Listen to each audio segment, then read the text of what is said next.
I mean, at the end of the day, what's the point of a fancy intro? We're just going to get into it and start talking. So hi, Hi. I'm John Michael Bailey, and welcome to the Wellspring Digital Chat, where we go into our marketing lab. We lay out the marketing expert. We rip off the top of their head. We extract their brain. We pull out all the great, useful knowledge, and plunk it back in and send that marketer on their way, hopefully with limited damage. So today we have a friend and marketer. I've known this person for 10 something years. She wrote one of my favorite books, The Now Revolution, with Jay Baer, and she writes great content for LinkedIn and other platforms, and is just one of my favorite peeps. Amber, please introduce yourself to these fine folks. Hi, fine folks. Clearly, we're starting with chaos right out of the gate. So Why I think not? that's kind of what we do. But hi, everybody. My name's Amber. I've been on the internet for a really long time. And I currently work for LinkedIn. I teach the brands that show up on our platform and advertise with us how to suck less with their content. Really, is it what I do? But I've had a long storied history in marketing, mostly in the tech sector. I've done some early stints in nonprofits and stuff like that, and the weird corporate world. But I've been in marketing I think it's about 22 years now. Just scary to think about. See all that gray hair? I'm getting it right here. Yeah. Right here. See, but you guys get the distinguished thing. I just have to spend a bunch of money to go pay somebody to dye this. Because I'm not emotionally ready to do the gray hair thing. Some women are really good at that. They can do I'm not there yet. Flowy gray. Yeah. No, I'm I think denial. you look good with gray hair. Talk to me in 10 years, and then I'll do the silver fox thing. I'm not ready yet. All right, when we do our second interview in 10 years. It took us that long to do this one. Yeah, right? Why not? I want a full head of gray hair. Sweet. We'll be there's got to be some famous silver fox couple, isn't there? Somebody who's yeah. I don't know. Tons of them. Well, there's all those really attractive older models, that you always see in the pharma commercials. Oh yeah. We're going to look just like that. Oh, totally. There's a guy in Canada who does sexy Santa, and he's got I'm not kidding. I have to send you this. And he's got gray hair and this gray beard, and he's totally chic and GQ, right. And he's super famous, but you're that's not what Santa looked like. Right. No. It's not good. But it gives me weird, I don't know, weird issues with that. Santa's supposed to be creepy and smell funny. Yeah. This guy definitely does not. Yeah. All right. So we did an interview, I think via email a long time ago. And we did this interview about 2 weeks ago, and it went really well.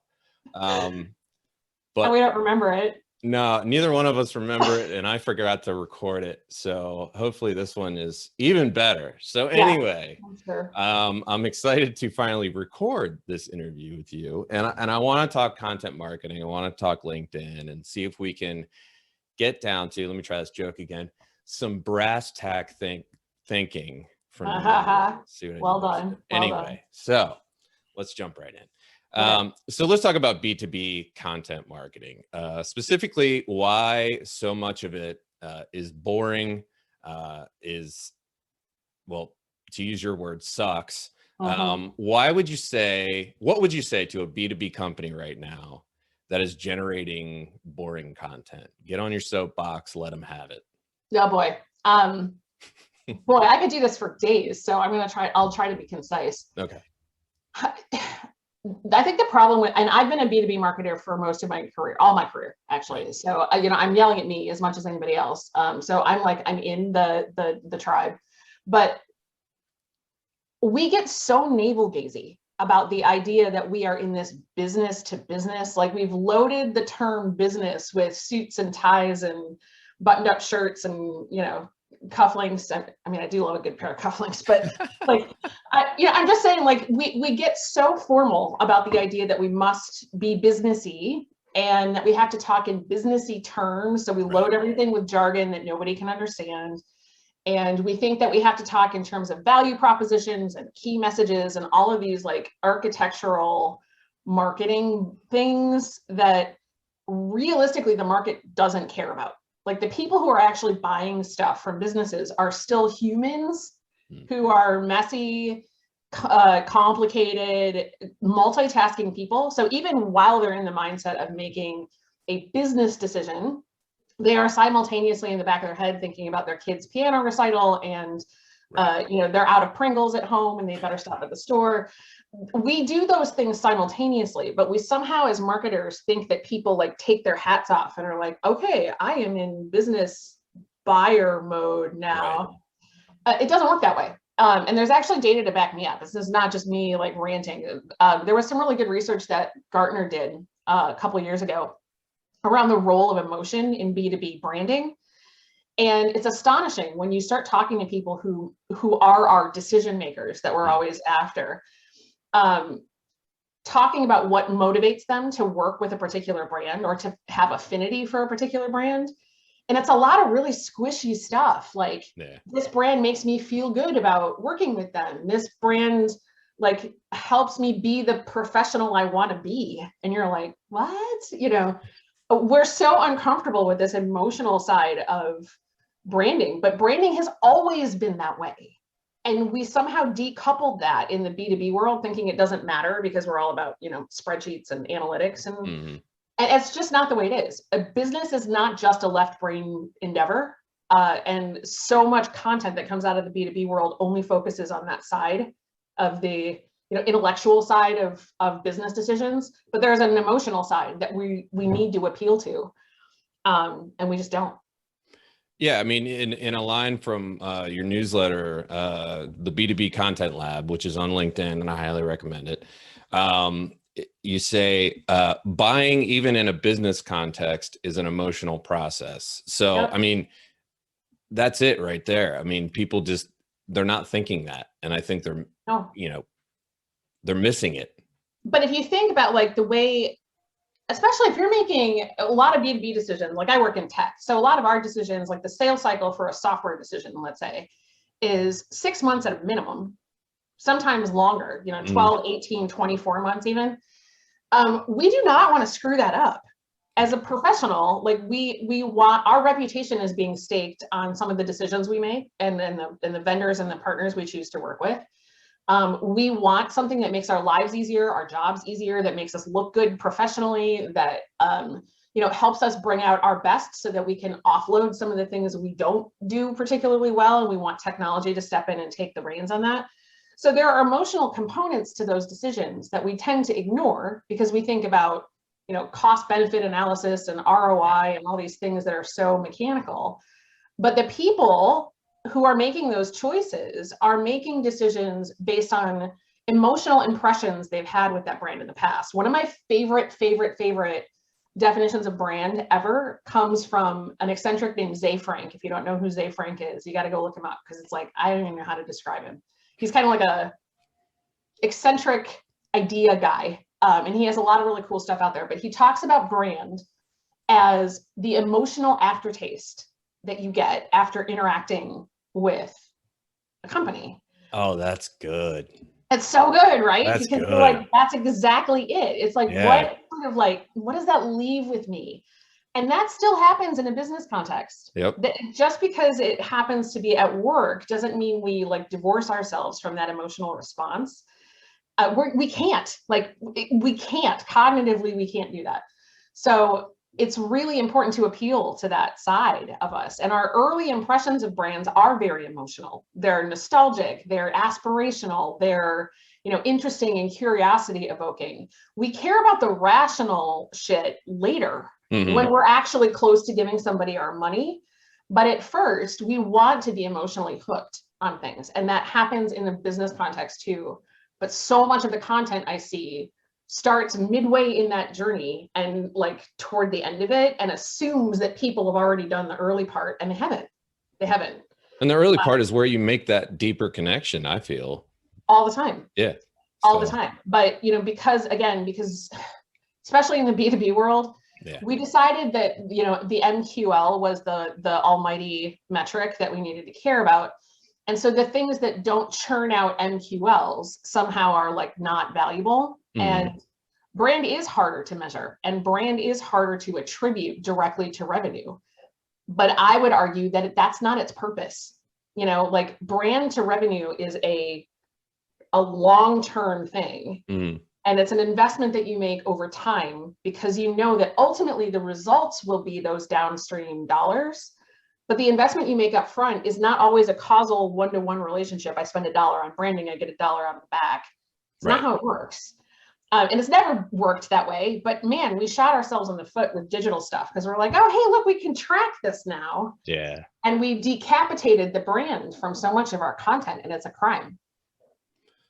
When in fact, it almost seems like digital in some ways could make it easier to have those connections and operate on emotion. But at its best, it does. You know, when you come at it that way, like philosophically, and are willing to use those channels as sort of brand cultivation channels and not just, you know, funnel click metric channels. Right. When you're willing to use digital to engage and converse and attract and dialogue and like establish a community that you want to cultivate over time, it's magical for that. And digital is amazing for doing those things.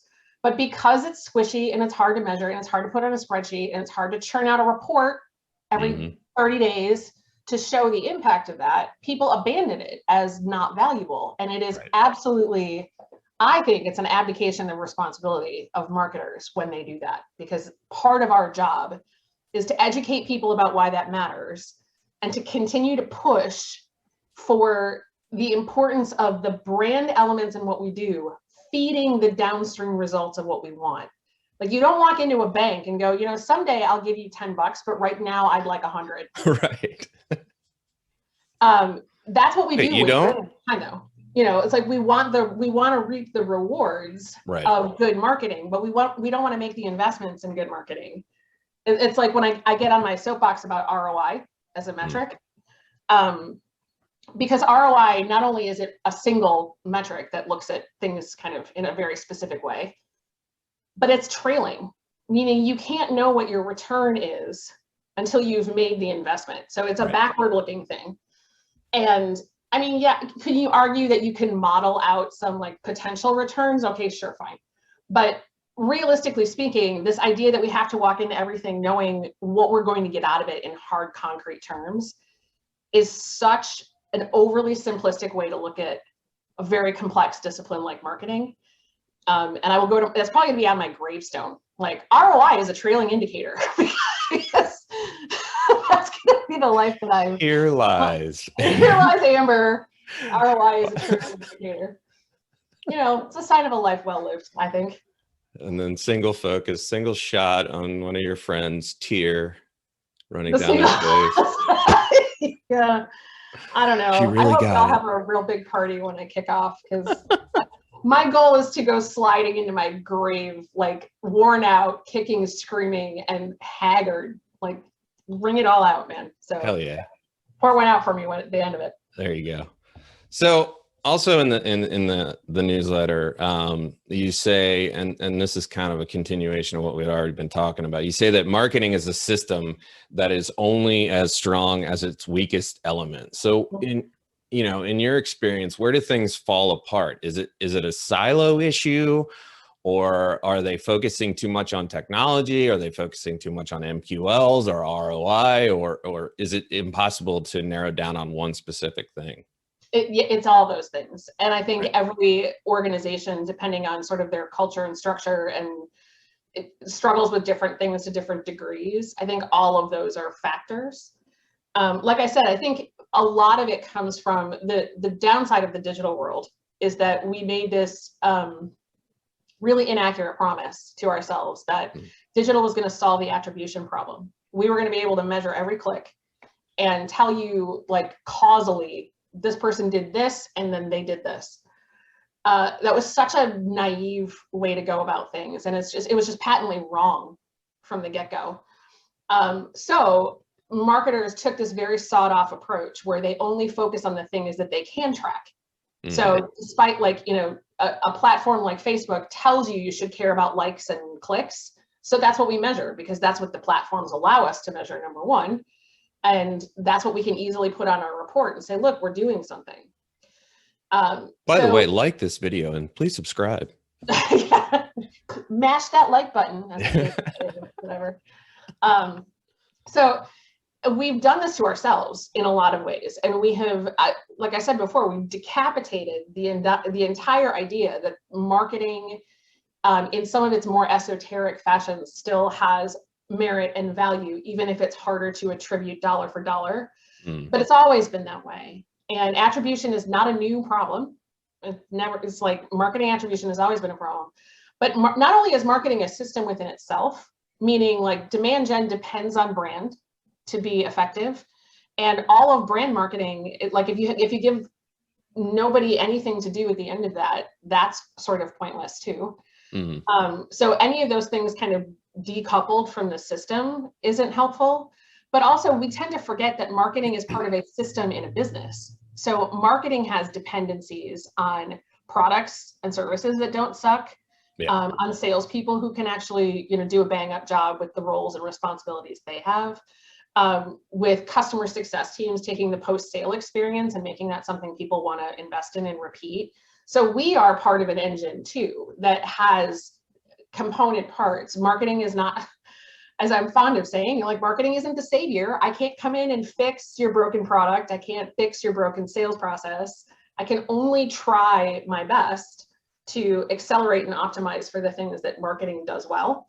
But it's not the only component. So when we start thinking of marketing in a vacuum is when we get in a lot of trouble. And marketing departments do that to themselves because they silo like the paid people away from the organic content people, away from the brand people, away from the comms people. And so they're all cannibalizing each other's work or not talking to one another and figuring out how each of their roles and responsibilities impacts the other. And so we get these fractured, like fragmented marketing strategies that are not strategic at all. And so we're constantly trying, and which is why you get people hyper optimizing tactics. Like, should the button be blue or green?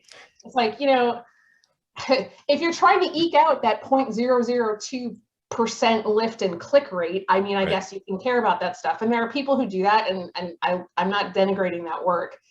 But oftentimes we're looking for a tactical solution to a strategic problem, where the holes are really in the way we're going about marketing, not in the levers and dials that are so far down the stream. But those are the things we can control. So those are the things that we want to tinker with all the time. I've been exploring a phrase in my head lately, that digital marketing is a conversation. I think that's one of the better ways to think about it is you don't want to speak past somebody or down to somebody. You want to speak with them. So it always should have been that way. Yeah. There's an interesting article that just came out in the New York Times. I want to say it was a couple days ago, and it was about science-y stuff. But the upshot was scientists use too much jargon in their academic work, and even other scientists don't want to read it because they get lost in the language. And we've done that to marketing, especially in B2B. We've loaded it up with our own vocabulary and our own jargon, and the words we think sound sexy are the ones we paid an agency to tell us we should use in our branding. So like if we're calling our brand effervescent and that doesn't show up in our copy, we're doing it wrong. But people want conversational stuff that they can relate to, that they can engage with. So if your only value prop to me is your hyper optimized, super leveraged suite of innovative, disruptive tools, that means nothing to me. I turn my brain off and move on. I'm not interested in being part of that. And that's what we do. And I swear half my days are simplifying language that comes out of B2B marketers, because they're not trying to foster dialogue. They're trying to talk at people. And it shows in their engagement rates. So another problem that we see, and there's in the same post, you argue that the marketing is a long game, and I love that, and I could not agree more. What would you say to the marketing director who, is trying to make this point to the powers that be, and all the powers that be seem to care about is, we want more leads. We want to improve the bottom line, blah, blah, blah. Yeah, welcome to my life. Leads are a result. They're not a goal. Leads are something that happen when you make the investments in the overall marketing architecture that fosters them. So you can't just like put a thing out, and it's not like a vending machine where you put out a white paper and you get a lead, which is what we do all the time. Like, here, have this piece of content, give me your email address, now you're a lead. Well, first of all, we could have a whole discussion about what actually is a lead. Like, an email is not a lead. An email is an email, and contact information is not the same as somebody who is ready for a buying motion with your company. So that's one part. The second part is, there are short-term tactical things that you can do to garner a certain amount of activity. The problem is when we create activity in marketing, a webinar, let's say. So we put out a webinar, we get a bunch of people to sign up, and now we have their contact information. That activity, we tend to classify that as lead generation, when in reality, all we've managed to do is get a contact capture. Right. What we do around that is every bit as important as the maneuver of actually capturing that piece of information. So what do we do with it once we have it? How did we earn it to begin with? And how do we have the scaffolding and the support system of an overall brand experience that makes that person want to stick around? Right. Which is a much harder conversation, right? It has a lot of component parts. It has a lot of, things we could do. But when people look at leads as sort of like the almighty metric for success, what you realize is that the lead is something that you earn by doing all of the other things ahead of time. And if you end up with just a bunch of contact information that is not supported by an infrastructure of a fully complete marketing strategy, what you end up with is a bunch of email addresses from people who only wanted your white paper, right. Couldn't give three shits about whether you talk. They'll give you a fake email address. They're not, and that's why sales complains about the MQLs that they get that aren't sales ready. It's because we've somehow just put the idea of a lead in a box, and then our job is just to get you the email address. You do good luck with that. And we forget that our job is not just to capture an email address. Our job is to ready a market to acquaint them with our products and services in a way that helps them see how that solves their problems, so that they not only want to buy from us, but stay with us. Right. That's a much longer sentence than get me some leads. Yeah. And that's kind of sawed off, truncated marketing process is the bane of all marketing existence right now. It's the stuff that is job security for me, but it's the reason that so many people are like, marketing is expensive and marketing doesn't work and blah, blah, and why we have this glut of demand gen and growth marketing. Marketing's always been about growth. Why the hell do we need a growth marketing something? That's what marketing's for, isn't it? Have a name on it. But see, we keep pulling this stuff off as if we can just optimize our way to fame. And it's such a mistake. It's it's the stuff that keeps me up at night and makes me drink. I'm sorry. I'm so sorry. It's all right. Like I said, job security. So. Yeah. I mean, well, and the thing is that, I talk to marketing directors all day long, and it's the same story. My boss wants more, my boss wants more, my boss wants more. And I'm like, okay, but what does that mean? What does that translate into in the long term? There's another problem with this that doesn't get talked about very often, but I too work with a lot of mid-level, director level marketing folks.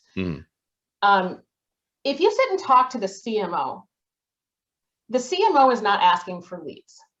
The CMO is asking for market share. It's different. So the CMO understand, and CMO's jobs are to look in longer time horizons. So they're looking 24 months out plus. trying to figure out how they capture more of a market that exists and or define new categories and markets that do not currently exist, but how they break into those things. The CMO is not asking for a lead. What's happening is that the marketing teams beneath the CMO and the sales teams with sideways pressure are saying that leads are the defining characteristic of gaining market share, driving revenue, all of those things. And we've sort of made the lead the proxy for those things, and that's not necessarily the way that it works. Do we need to get more people in market that are ready to buy from us? Yes. Is that just about lead capture? Hell to the no, it is not. And again, ask any salesperson who's gotten a bunch of crappy leads from their marketing team, you know, and tell me why like the almighty gated content lead capture is going to solve that problem. A buying ready prospect comes from the investment that we've made in them in the market, which is the part of marketing that we often forget about, is like the market, the economy behind demand for products and services. We have to make an investment in that market and pay attention to that market. And that involves everything from market research and customer segmentation and all of the mechanics of old school marketing that somehow got lost in the world of digital, but those things still matter. Because that's how we generate demand. It's not just putting a white paper behind a form and calling it a day.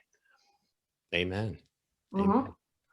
Well, my last question is a long one, you know, because that's how I roll. But it's from a client, and so because you're with LinkedIn and you've been focusing a lot lately on B2B, I thought I would get one of our B2B tech clients to ask you a question. So this question is from Ray Steen, who is the Chief Strategy Officer with a company called Mainspring, which is an MSP here in the DC area. And Ray asks, LinkedIn is often characterized as a place to, one, find a new job or recruit a new employee, and two, a clearinghouse for sales content by salespeople.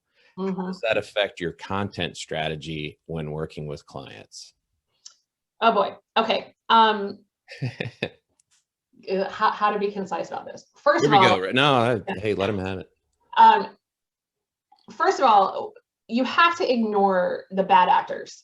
They exist on every platform. And if there's a bunch of like crummy salespeople who do crummy things because they don't know how to use LinkedIn in a meaningful way, you just sort of have to pretend, like put blinders on and pretend that that's not part of the ecosystem. Because if you cater to that situation, you just feed it. So I just block those people and move on with my life. But the second part that you asked about LinkedIn being this kind of jobs and careers platform, that's a very legacy take on what LinkedIn started as, which is legit. I mean, that we started as kind of a jobs and careers platform and the digital resume, if you will. But it's so much more than that now. I mean, when we do research about our own users and why they come to LinkedIn, and it's sure jobs and careers, but also education and understanding what the news in the industry is happening, because we're such a business and industry focused platform that the caliber and quality of the content that comes out is so much higher in general. And you can get news, you can get industry insights, you can get some really great like thinking on trends or where things are going. There's a good positive thought leadership component that goes on LinkedIn. There's great communities of peers and networks of peers and influencers together learning from one another. People come to LinkedIn specifically for that. Right. And they tell us that. So they're looking for content from brands. They're looking for smart content from industry leaders. They're looking for conversations and interaction with people, not just jobs and careers. So honestly, I know I'm biased, but if you're in the B2B world and you're not developing content for LinkedIn, you are absolutely missing one of the bellwether places on the web right now that really caters to that audience. And it's like if you advertise on LinkedIn, you know, it can be more expensive dollar for dollar than putting that same media on something like Facebook. But again, the quality and the caliber of the audience and their readiness for that kind of content, people are way less allergic to advertising on our platform. So you pay more to reach them, but like these are the right people. and they're in the right frame of mind. We've done some interesting research that shows that people who come to LinkedIn take content in the same mindset that they would on top tier, like mass media publications, like the New York Times.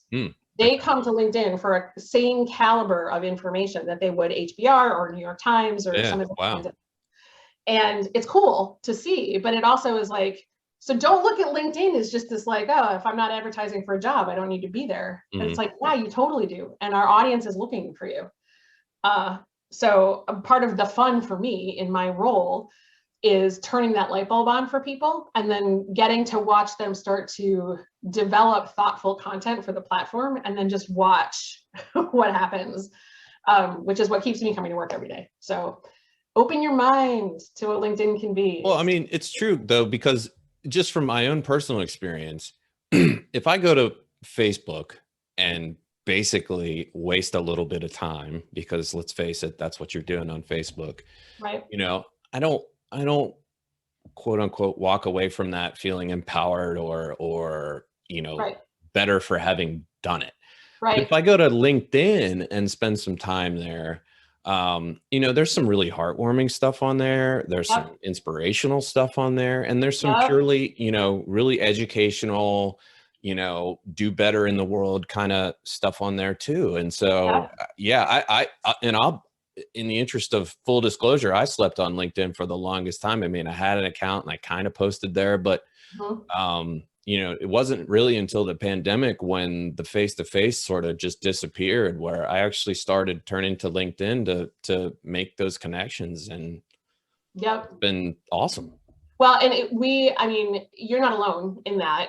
We've seen engagement and participation on the platform skyrocket since lockdowns and stuff started last year. I think people are looking for that proxy of a lot of in-person stuff, and that's why LinkedIn events and live and things like that have gone gangbusters, because you're looking for that replacement in a lot of ways.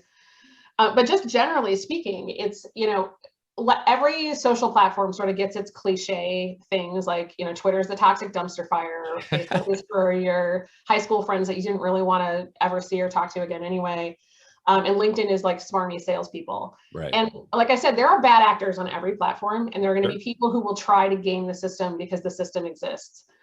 But if you come to LinkedIn as intentionally as our members do and create content intentionally and thoughtfully, you will attract the right sorts of people. Because the smarmy salespeople need need a soft mark for that to work.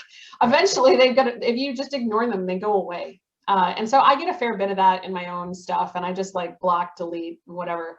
But don't play to the lowest common denominator. It's not worth it. There are such high caliber, high quality, discerning people that come to our platform. Those are the people you should create for. And they're looking for really great content. They come to our platform intentionally, they spend time there intentionally, and you'll be rewarded if you make the investments. By the way, speaking of Twitter, toxic dumpster fire. So I have on my desktop, I have a little Twitter feed, kind of pushed off to the side, and your face is constantly up. So I'm like, oh, hey Amber. It's awesome. Oh boy. And your tweets are great. So I called out. Yeah. I'm an OG Twitter user. I've been there since. I am too. I love it.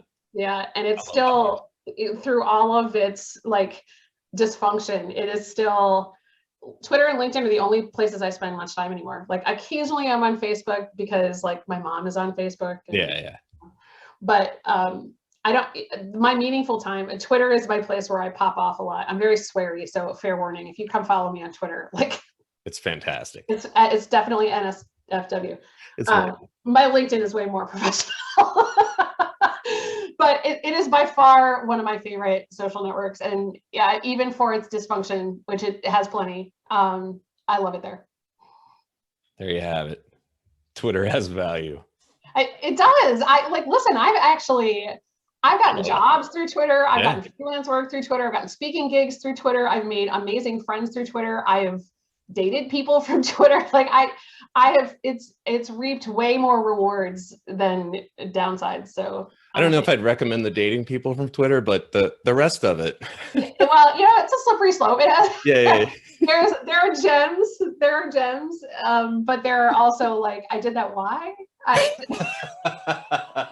It's been it's been an adventure. But I will also say that some of my dearest and most wonderful internet friends like you, I think originally came from like the Twitters. So I mean, how can I? That's how I met you. That's how I met Ginny. That's how I met some other people. Yeah, absolutely. Well, the funny Ginny story is that I've known Ginny before all y'all knew Ginny. Like Ginny was my PR person at a firm I worked with before social media was even a thing. So she and I are like legacy buddies. It's funny. Yeah, one of you guys is gonna have to tell me that story at some point, because there are stories like the one of me throwing my BlackBerry on the floor. That one. That's the one. Yeah. Margaritas do funny things to people. Anyway. Well, Amber, I think I can definitively say that this interview was much better than the one we did before. Are you sure? Because I can't really guarantee that, because, and I don't think you can either, because neither one of us have a very good memory apparently. No. But we're gonna go with that. I'm game. So for all you out there, this is for you. The second time around, you get the benefit. So there you go. So Amber, thank you so much. This was a blast. Anytime, my friend. Thank you so much for having me. Yes. And I'm gonna end it, and I'm gonna wave. The Zoom wave. And then we stop.